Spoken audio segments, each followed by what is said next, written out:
Hi മക്കളെ, എല്ലാവർക്കും പുതിയൊരു വീഡിയോയിലേക്ക് സ്വാഗതം. ഇന്ന് നമ്മൾ ക്രിസ്തുമസ് എക്സാമിന് EVS പരിസര പഠനത്തിൽ നിന്ന് നമുക്ക് ചോദിക്കാവുന്ന കുറച്ച് ക്വസ്റ്റ്യൻസാണ് ഡിസ്കസ് ചെയ്യാൻ പോകുന്നത്. അപ്പോൾ എന്ത് ചെയ്യുക, എല്ലാവരും വീഡിയോ മുഴുവനായിട്ട് കാണുക, എക്സാമിന് നല്ലപോലെ പഠിക്കുക. ഓക്കെ, ഫസ്റ്റ് ക്വസ്റ്റ്യൻ എന്താ നോക്കൂ. പ്രവർത്തനം 1. ജില്ലാ കലോത്സവം കാണുന്നതിനായി മിന്നുവും കൂട്ടുകാരും വിവിധ വേദികളിൽ എത്തി. അവർ കണ്ട കലാരൂപങ്ങളുടെ വിവരണങ്ങളാണ് താഴെ കൊടുത്തിരിക്കുന്നത്.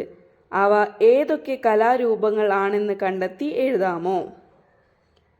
ഇനി പ്രവർത്തനം 1 ആദ്യത്തെ ചോദ്യമാണ്. 10-15 സ്ത്രീകൾ സംഘമായി അവതരിപ്പിക്കുന്നു. മണവാട്ടിയുടെ ചുറ്റിലും നിന്ന് കൈകൊട്ടിയാണ് ഈ നൃത്തരൂപം അരങ്ങേറുന്നത്. എല്ലാവർക്കും മനസ്സിലായിണ്ടാവില്ലേ? മണവാട്ടിയുടെ ചുറ്റിൽ നിന്നും കൈകൊട്ടി കളിക്കുകയാണെന്ന് പറഞ്ഞപ്പോൾ എന്തായിരുന്നു ആൻസർ? ഒപ്പന അല്ലേ? ഇനി അതിലെ രണ്ടാമത്തെ ചോദ്യം നോക്കൂ. കഥാഗാനങ്ങൾക്ക് വില്ല് എന്ന വാദ്യോപകരണം ഉപയോഗിച്ച് പാടി അവതരിപ്പിക്കുന്നു. ഏതായിരുന്നു വില്ല് എന്ന വാദ്യോപകരണം ഉപയോഗിച്ച് പാടി അവതരിപ്പിക്കുന്നത്? ഏതായിരുന്നു? വില്ലടിച്ചാൻ പാട്ടാണ് അല്ലേ? ഓക്കെ, ഇനി അതിലെ മൂന്നാമത്തെ ചോദ്യം നോക്കൂ. കലകളുടെ രാജാവ് എന്നറിയപ്പെടുന്ന കലാരൂപം. നൃത്തം, സംഗീതം, മുദ്ര, അഭിനയം എന്നിവയ്ക്ക് പ്രാധാന്യം.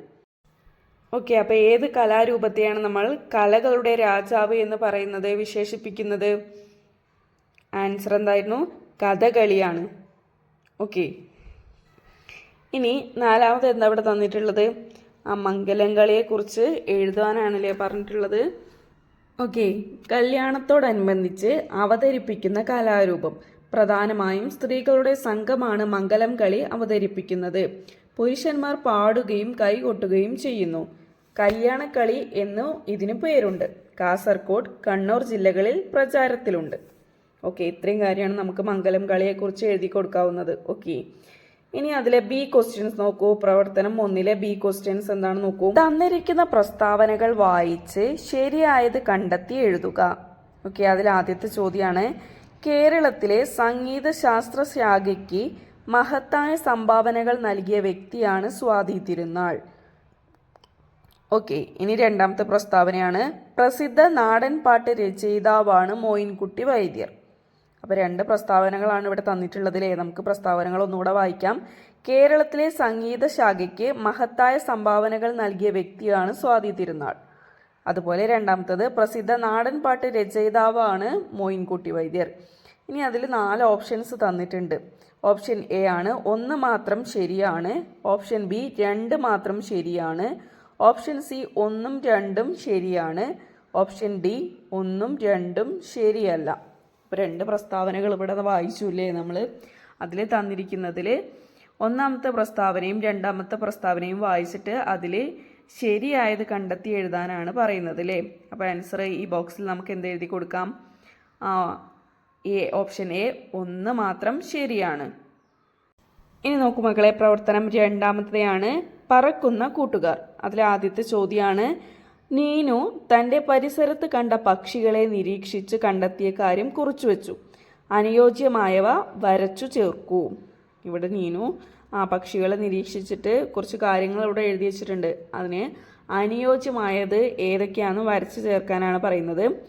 ഇവിടെ എ, പൂക്കളിൽ നിന്ന് തേൻ കുടിക്കാൻ അനുയോജ്യമായ കൊക്ക് വായുവിൽ പറന്നു നിൽക്കാൻ കഴിയുന്നു. ഇതാരുടെയാണ്? തേൻകുരുവിയാണ് അല്ലേ. അപ്പോൾ തേൻകുരുവിലേക്ക് വരച്ച് യോജിപ്പിച്ചു കൊടുക്കാം. പിന്നെ രണ്ടാമത്തെ ബി, പറക്കാൻ കഴിയാത്ത പക്ഷി ഏറ്റവും വലിയ പക്ഷി. ഏറ്റവും വലിയ പക്ഷി ഏതായിരുന്നു? ഒട്ടക പക്ഷിയാണ് അല്ലേ. അപ്പോൾ നമുക്ക് അതിലേക്ക് വരച്ചു കൊടുക്കാം. ഇനി സി, കാട്ടിലെ കർഷകൻ എന്നറിയപ്പെടുന്ന പക്ഷി. അടയിരുപ്പു കാലം തീരുന്നതുവരെ പെൺപക്ഷി കൂടുവിട്ട് പുറത്തു പോകില്ല. ഏതായിരുന്നു കാട്ടിലെ കർഷകൻ? മലമുഴക്കി വേഴാമ്പലാണ് അല്ലേ. ഇനി അതിലെ ഡി ആണ്. വളഞ്ഞ മൂർച്ചയേറിയ ചുണ്ടും വളഞ്ഞ നഖങ്ങളുമുള്ള ഇരപിടിയൻ. ആരായിരുന്നു ഇരപിടിയൻ? പരുന്താണ് അല്ലേ. അപ്പോൾ ഇത് പരുന്തിലേക്ക് വരച്ച് ചേർത്ത് കൊടുക്കാം. ഇത് വളരെ സിമ്പിളായിട്ടുള്ള ഒരു ക്വസ്റ്റ്യൻസ് ആയിരുന്നു അല്ലേ. എല്ലാവർക്കും കിട്ടിയില്ലേ ആൻസർ? ഇനി നെക്സ്റ്റ് പ്രവർത്തനം 2 രണ്ടാമത്തെ ചോദ്യം. ദേശാടന പക്ഷികൾ എന്നാൽ എന്ത്? 2 ദേശാടന പക്ഷികളുടെ പേര് എഴുതാമോ? അപ്പോൾ എന്തായിരുന്നു ദേശാടന പക്ഷികൾ എന്ന് പറഞ്ഞു കഴിഞ്ഞാൽ പ്രതികൂല കാലാവസ്ഥയിൽ നിന്നും രക്ഷ നേടുന്നതിനും ഭക്ഷണത്തിനും പ്രജനനത്തിനും വേണ്ടി ചിലയിനം പക്ഷികൾ കൂട്ടത്തോടെ ഒരു ദേശത്തു നിന്നും മറ്റൊരു ദേശത്തേക്ക് എത്തുന്നു. കാലാവസ്ഥ അനുകൂലമാകുമ്പോൾ അവ തിരിച്ചു സഞ്ചരിക്കുകയും ചെയ്യുന്നു. ഇത്തരം പക്ഷികളെ ദേശാടന പക്ഷികൾ എന്ന് പറയുന്നു.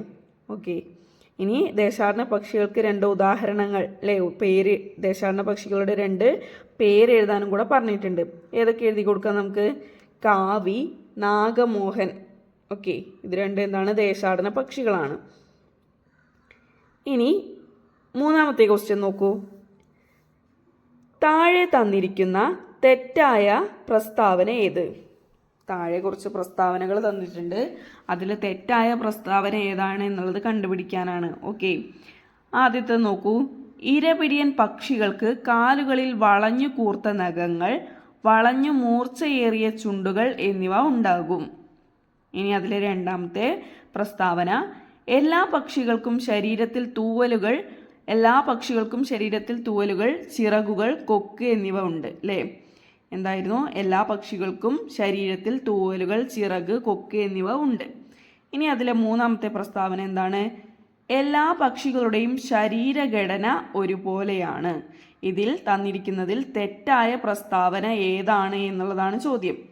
ഓക്കെ, ഇതിൽ ആദ്യത്തെ ഇത് നോക്കൂ. ഇരപിടിയൻ പക്ഷികൾക്ക് കാലുകളിൽ വളഞ്ഞു കൂർത്ത നഖങ്ങൾ, മൂർച്ചയേറിയ ചുണ്ടുകൾ എന്നിവ ഉണ്ടാകും. ശരിയാണല്ലേ, നമ്മൾ പരുന്തിൻ്റെ കാര്യത്തിൽ അത് മനസ്സിലാക്കിയിട്ടുണ്ട്. ഇനി 2ാമത്തെ പ്രസ്താവന എന്തായിരുന്നു? എല്ലാ പക്ഷികൾക്കും ശരീരത്തിൽ തൂവലുകൾ, ചിറക്, കൊക്ക് എന്നിവ ഉണ്ട്. അല്ലേ, എല്ലാ പക്ഷികൾക്കും തൂവലുകളുണ്ട്, അതുപോലെ ചിറക്, കൊക്ക് എന്നിവ ഉണ്ട്. അപ്പോൾ ആ പ്രസ്താവനയും ശരിയാണല്ലേ. ആദ്യത്തെ പ്രസ്താവന ശരിയാണ്, 2ാമത്തെ പ്രസ്താവനയും ശരിയാണ്. ഇനി 3ാമത്തെ നോക്കൂ. എല്ലാ പക്ഷികളുടെയും ശരീരഘടന ഒരുപോലെയാണ്. ആണോ? അല്ല അല്ലേ, ഓരോ പക്ഷിയുടെയും ശരീരഘടന അതിൻ്റെ കാലാവസ്ഥയ്ക്കും അതിൻ്റെ ചുറ്റുപാടിനും അനുസരിച്ചാണല്ലേ ഉണ്ടാകുന്നത്. അപ്പോൾ എന്താണ്? ആ പ്രസ്താവന തെറ്റാണല്ലേ. അപ്പോൾ നമുക്ക് എന്ത് എഴുതി കൊടുക്കാം? എല്ലാ പക്ഷികളുടെയും ശരീരഘടന ഒരുപോലെയാണ് എന്നുള്ളതാണ് ഇവിടെ എഴുതി കൊടുക്കേണ്ടത്. ഓക്കെ, അപ്പോൾ എന്ത് ചെയ്യുക? എല്ലാവരും നന്നായിട്ട് പഠിക്കുക. വീഡിയോ ഇഷ്ടപ്പെട്ട് കഴിഞ്ഞാൽ എന്ത് ചെയ്യുക? നിങ്ങളുടെ കൂട്ടുകാർക്കും കൂടെ ഒന്ന് ഷെയർ ചെയ്ത് കൊടുക്കുക.